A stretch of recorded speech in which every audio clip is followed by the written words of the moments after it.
ዝውለደሉ ልብ ኩልና ድማ ንጎይታ መዕረፊ ዝኾነሉ በዓል ይግበረልና ኣብቲ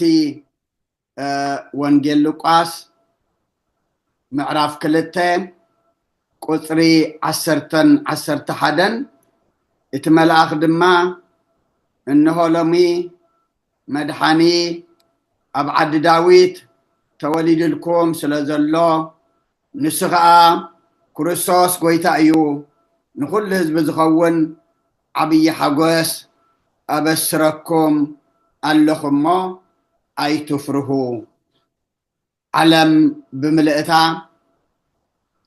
ደቂ ኣዳም ኩልና ናይ ሓጎስ ብስራት ኩልና እንሕጎሰሉ ጎይታ ዝተወለደሉ ዕለት እዩ እሞ ንኩልና ደጊምና እንኳ ዓብፅሓና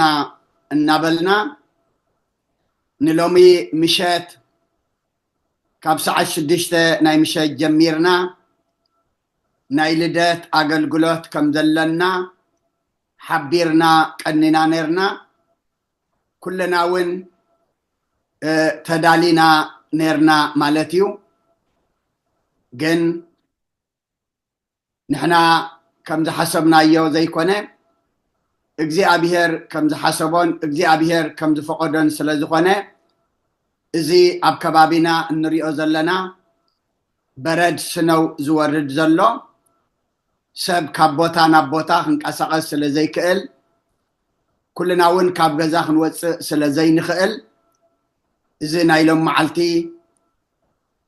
ብምኽንያት ልደት ኣገልግሎት ክግበር ተሓሲቡ ነበረ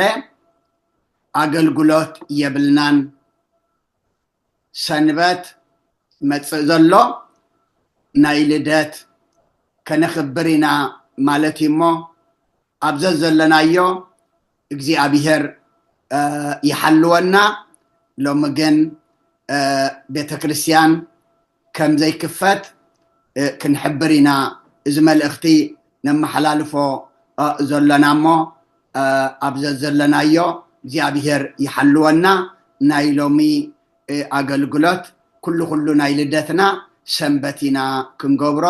ነዚኣ ክንብል ኢና እዛ መልእኽቲ ንሰዳ ዘለና እሞ ብሩኽ በዓል ልደት ይግበረልና ካብዚ ዝወርድ ዘሎ በረድ እውን ንኩልና ካብ ሓደጋ ካብ ድንገት እግዚአብሔር ይሓልወና ብሩኽ መዓልቲ ይግበረልና ብሩኽ ኣውደ ዓመት ድማ ይግበረልና ኣምላኽ ብጥዕና ብሰላም ሓልዩ ንዓመታ ከምዚ እዋን ድማ ብክብሪ ኸነውዕሎ እግዚአብሔር ናይ ዝመፅእ ዓመት ሰባት ይግበረልና ብሩኽ መዓልቲ ይግበረልና ጸጋ ጎይታና ኢየሱስ ክርስቶስን ፍቅሪ እግዚአብሔር ኣቦን ሕብረት መንፈስ ቅዱስን ኣብ ልዕለይን ኣብ ልዕሊ ኩልኹምን ኣብ ልዕሊ ኣብዘ ዘለናዮ ቦታ ዕፅፍን ድርብን ኮይኑ ይውረድ ብሩኽ በዓል ይግበረልና ኣብዘ ዘለኹሞ ሰላም እግዚአብሔር ንዓኻትኩም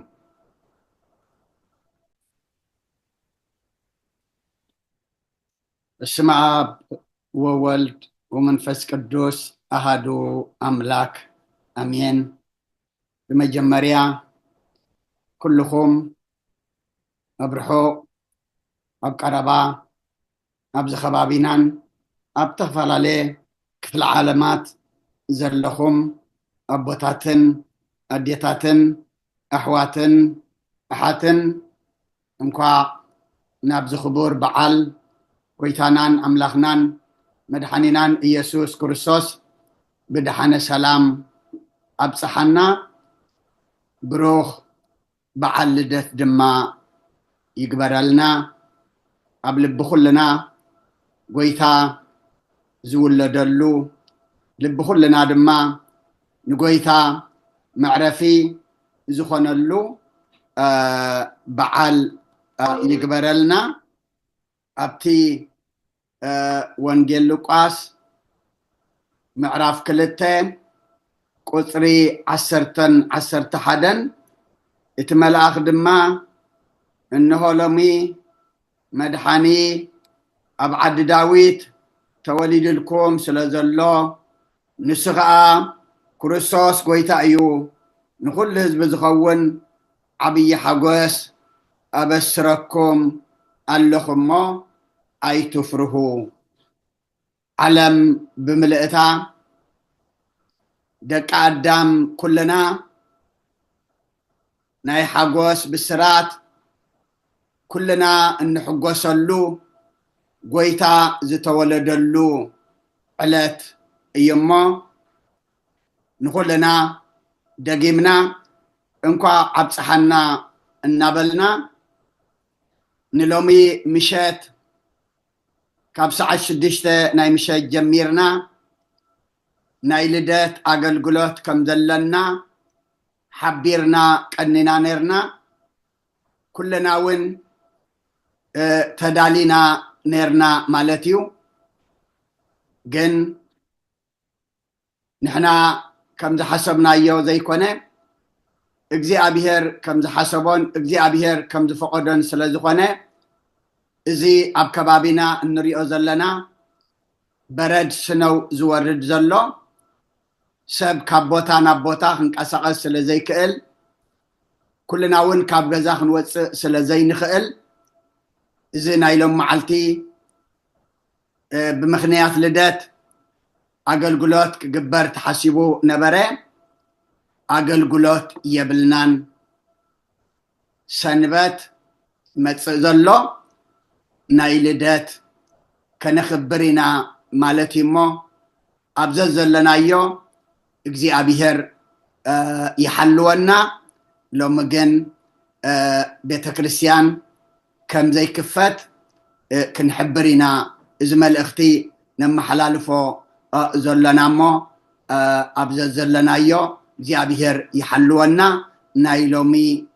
ኣገልግሎት ኩሉ ናይ ልደትና ሰንበቲና ክንገብሮ ነዚኣ ክንብሊና እዛ መልእኽቲ ንሰዳ ዘለናሞ